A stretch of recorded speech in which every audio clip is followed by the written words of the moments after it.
بسم اللہ الرحمن الرحیم۔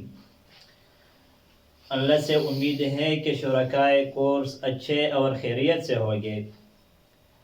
جو ساتھی اس چینل پر نئے ہو اس سے گزارش ہے کہ اس چینل کو سبسکرائب کرے اور ویڈیو کو لائک کرے اور کمنٹ میں اپنی رائے کا اظہار ضرور فرمائیے۔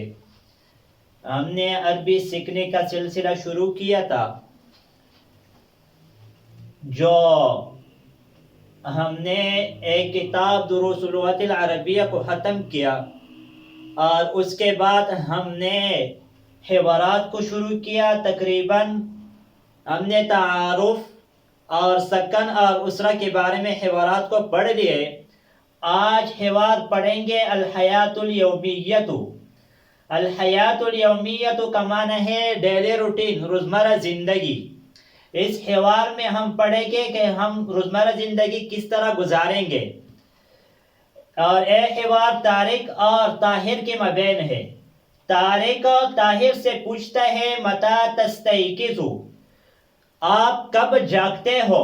متی کا معنی ہے کب۔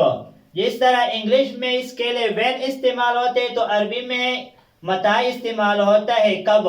تستیقظ آپ اٹھتے ہو، آپ کب اٹھتے ہو؟ طاہر کہتا ہے استیقظ عند الفجر، میں فجر کی وقت اٹھتا ہوں۔ استیقظ کا معنی ہے اٹھنا اور جاگنا۔ عند اے وقت کے لیے استعمال ہوتا ہے، الفجر فجر کو کہا جاتا ہے۔ استیقظ عند الفجر، میں فجر کی وقت اٹھتا ہوں۔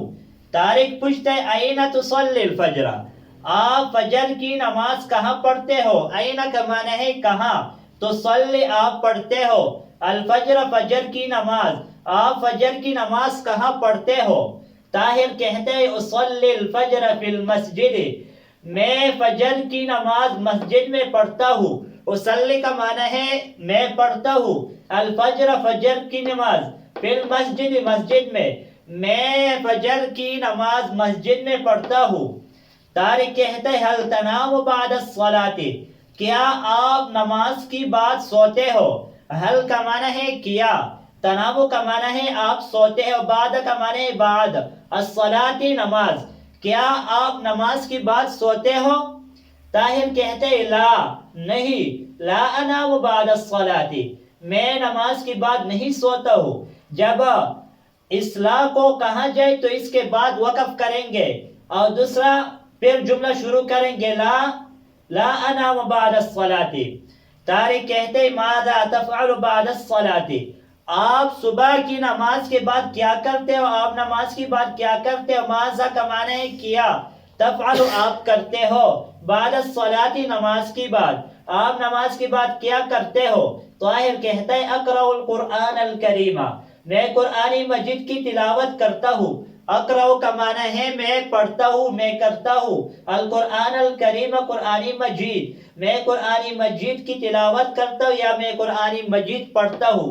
اس کے لیے تلا یتلو بھی استعمال ہوتے، اتلو القرآن الکریم، میں قرآن کریم کی تلاوت کرتا ہوں۔ طارق کہتا ہے ومتی تذهب الى المدرسة، اور آپ مدرسے کو کب جاتے ہو؟ ومتی واو کا معنی اور متی کا معنی ہے کب، تذهب آپ جاتے ہو، الى المدرسة مدرسے کو، اور آپ کب مدرسے کو جاتے ہو؟ طاہر کہتا ہے اذهب الساعة السابعة، میں 7 بجے جاتا ہوں۔ اذهب کا معنی ہے میں جاتا ہوں، الساعة السابعة 7 بجے۔ طارق کہتے ہیں هل تذهب بالسيارة، کیا آپ گاڑی میں جاتے ہو؟ حل کا معنی ہے کیا، تذهب آپ جاتے ہو، بالسيارة گاڑی میں، کیا آپ گاڑی میں جاتے ہو؟ طاہر کہتا ہے لا نہیں، اذهب بالحافلة، میں بس میں جاتا ہوں۔ اذهب کا معنی ہے میں جاتا ہوں، بالحافلة بس میں۔ آج اس سبق پر اکتفا کریں گے، انشاءاللہ آئندہ ویڈیو میں ملیں گے۔ جزاکم اللہ خیرا، السلام علیکم ورحمۃ اللہ وبرکاتہ۔